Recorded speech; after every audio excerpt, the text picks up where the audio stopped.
ఇప్పుడు ఒకటి గుర్తుపెట్టుకోవాలి తమ్మి, ఎప్పుడు కూడా మనం బయట ఉండి చాలా మాట్లాడతాం.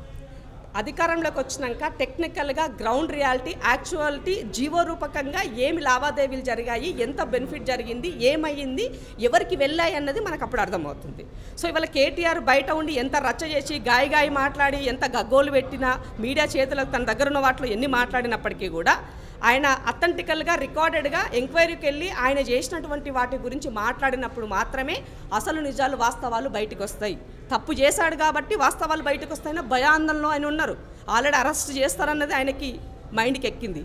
ఆ ఎక్కిన దానికే భయపడతాడు, గజగజ వణుకుతాడు అన్నలో అక్కడ పోవాలంటే కదా. కాబట్టి ఇవాళ పార్టీ పరంగా కానీ ప్రభుత్వ పరంగా కానీ తెలంగాణ ఉద్యమ సమయం తర్వాత 10 సంవత్సరాల్లో వాళ్ళు అధికారంలో ఉండి దోచుకున్నటువంటి వాటి పట్ల రేవంత్ రెడ్డి గారి పీసీసీ ప్రెసిడెంట్గా మాట్లాడిన ప్రతి అంశాన్ని కూడా ఇవాళ ఇంప్లిమెంట్ చేయడం కోసం ఆయన వంతు ప్రయత్నం ఆయన చేస్తున్నారు. పార్టీ తనకి చేయాల్సినంత వరకు ఎంత సహకరించాలంత వరకు కూడా పార్టీ పనిచేస్తుంది. Subscribe us and press the bell icon for more interesting updates.